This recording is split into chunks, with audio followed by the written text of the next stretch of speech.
E aí, pessoal, tudo certo? Vamos dar continuidade aos comentários sobre o Evangelho de Mateus e nós já exploramos 5 capítulos. No vídeo anterior, nós começamos a falar sobre o Sermão da Montanha e agora, neste capítulo, vamos aprofundar ainda mais este tema.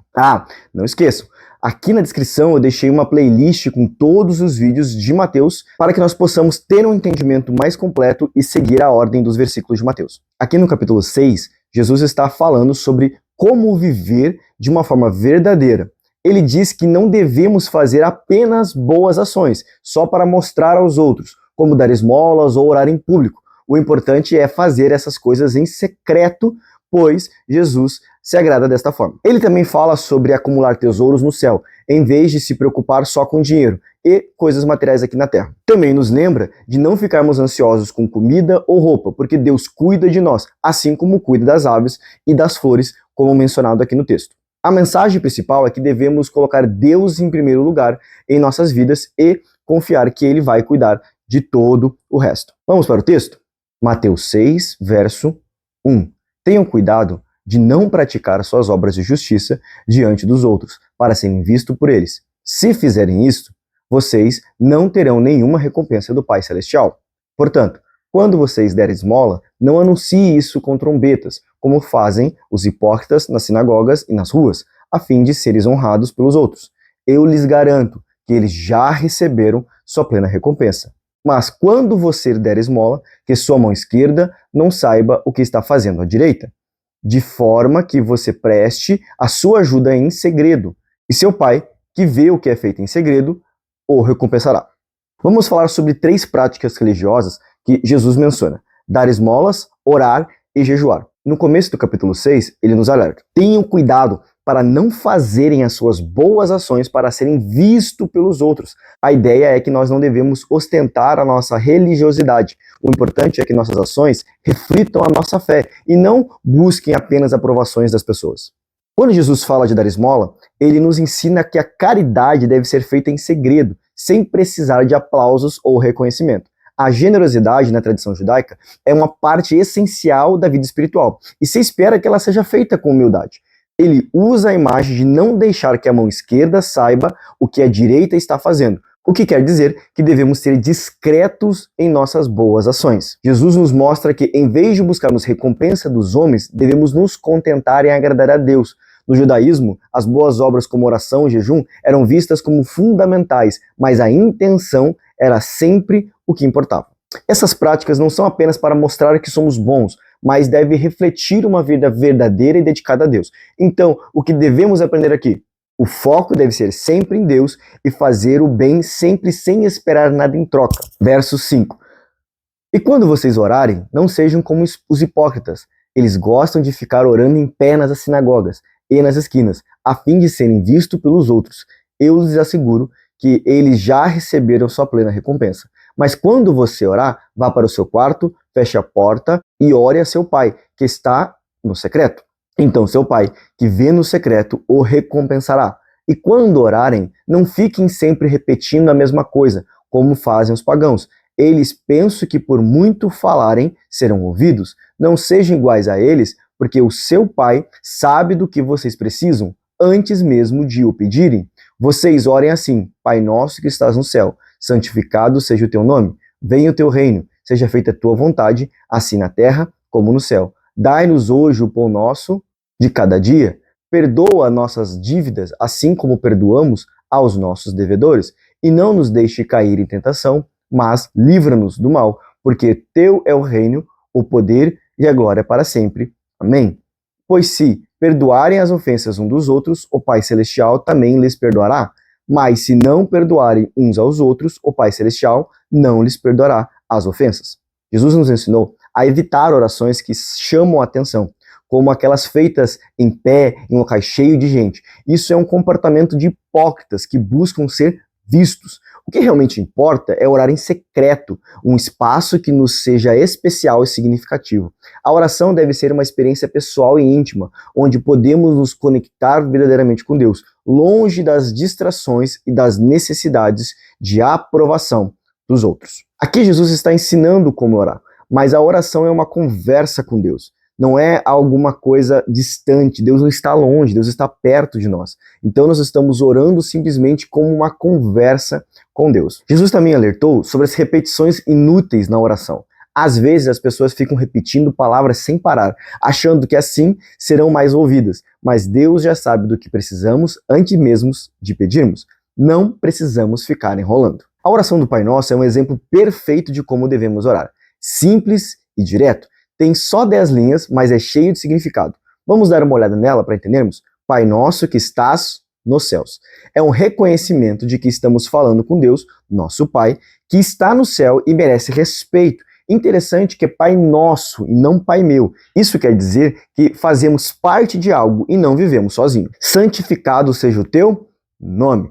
Aqui pedimos em nome de Deus, seja reconhecido e honrado, especialmente pela nossa vida. Venha o teu reino. Queremos que Deus reine sobre tudo e todos, e que isso está ligado à evangelização, que é levar a mensagem de Deus ao mundo. Seja feita a tua vontade. Essa parte é sobre entregar nossos desejos a Deus e pedir que a vontade dele se cumpra, e não a nossa, como de fato já é feito no céu. O pão nosso de cada dia nos dá hoje. Pedimos por nossas necessidades, lembrando que Deus cuida de nós. O pão aqui representa o que precisamos para viver, lembrando que é o pão nosso de hoje e o amanhã. Aí, amanhã eu oro de novo. Perdoa-nos as nossas dívidas, assim como perdoamos aos nossos devedores. Um pedido muito importante. Se queremos ser perdoados, precisamos também perdoar. É algo praticamente meio óbvio. E é um lembrete de que todos nós erramos, como Paulo nos lembra em Romanos 3, verso 23. E não nos induzas à tentação, mas livrarmos do mal. Pedimos a Deus que nos proteja em situações difíceis para que possamos seguir firme diante de Deus sem pecar. A oração é uma conversa com Deus. Ela não é um ritual vazio. Devemos focar em uma relação íntima com Ele, pedindo não só pelas nossas necessidades, mas reconhecendo a sua grandeza e seu reino. E sempre quando formos orarmos, não se, quando formos orar, que isso venha do nosso coração e sejamos cheios de sinceridade e fé. Verso 16. Quando jejuar, não mostrem uma aparência triste como os hipócritas, pois eles sempre mudam a aparência do rosto, a fim de que os homens vejam que eles estão jejuando. E eu lhes digo verdadeiramente que eles já receberam sua plena recompensa. Ao jejuar, ponha óleo sobre a cabeça e lave o rosto, para que não pareça aos outros que está jejuando, mas apenas a seu Pai, que vê no secreto. E seu Pai, que vê no secreto, o recompensará. Os judeus costumavam associar o jejum à tristeza, arrependimento e às vezes à oração. Na verdade, muitos deles jejuavam por dias, especialmente durante a época de secas. Era muito comum que as pessoas jejuassem 2 dias da semana, abstendo-se até mesmo de água, o que não era muito saudável. Essa prática era de fato visto como bom, mas apenas o jejum que era aparente, ou seja, o de fato o que ele representa, que é mortificar a carne, não era tão aceito assim. Durante o jejum, eles evitavam não só a comida, mas também prazeres simples, como usar o óleo para hidratar a pele. Isso deixa claro que os outros estavam fazendo o jejum. No entanto, Deus não se agrada disso, de ficar mostrando que estamos jejuando, de ficar mostrando o que nós estamos fazendo. É uma prática que é um verdadeiro arrependimento e está ligado a Deus, não aos demais. Jesus também fala sobre os hipócritas, que se mostravam tristes e desfiguravam o rosto, para que todos percebessem que eles estavam jejuando. E nos dá um conselho bem simples. Quando você jejuar, não sei, quando você jejuar, arrume-se, penteie o cabelo e lave o rosto. Não fique com cara de tristeza para chamar a atenção das pessoas. O jejum deve ser algo que você faz para o seu bem espiritual e não para demonstrar aos demais. O que Jesus nos ensina aqui é que há um valor espiritual real no jejum. Quando nos dedicamos a algo sério e profundo, como arrependimento ou busca de um relacionamento mais próximo com Deus, acabamos perdendo a vontade de comer. Essa abstinência é uma maneira natural de expressar a nossa humildade e desejo de focar em coisas mais importantes do que apenas questões do dia a dia. E o mais legal é que Jesus promete que recompensará esse tipo de jejum. Talvez você já deve ter visto até uma brincadeira. Ah, eu estava em jejum e esqueci e acabei comendo. Querido, o jejum não é simplesmente deixar de comer. O jejum é simplesmente se conectar e ficar mais próximo com Deus. Nós não devemos viver a nossa vida de uma forma normal. Nós devemos nos conectar mais profundamente com Deus.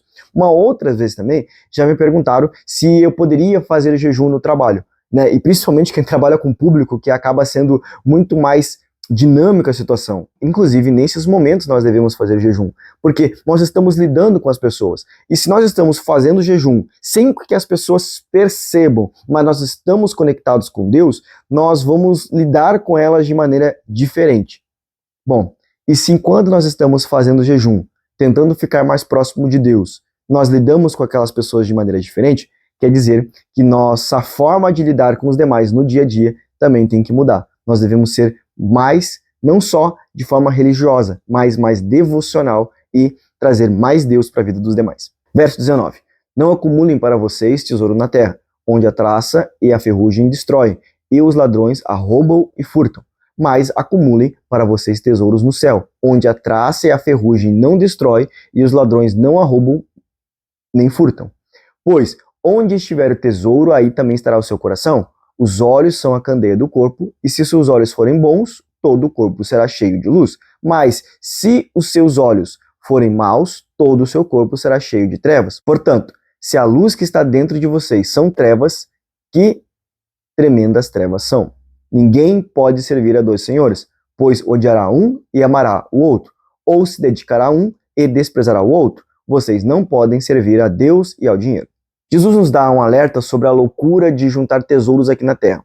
Ele fala tudo que temos pode ser destruído ou perdido. Então não faz sentido correr atrás de bens materiais. As roupas caras, por exemplo, eram muito valorizadas na época, mas a traça e a ferrugem podem acabar com elas. Além disso, os ladrões poderiam facilmente entrar nas casas e roubar. Por outro lado, no céu, os nossos tesouros estão seguros e ninguém corre esse risco. Outro ponto importante que Jesus destaca é onde está o seu tesouro. Aí também estará o seu coração. Isso significa o que você valoriza revela o que você realmente se importa.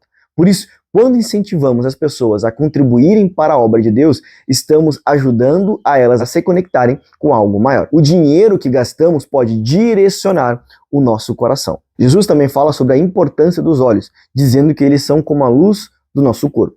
Se os nossos olhos forem bons, todo o nosso corpo também será.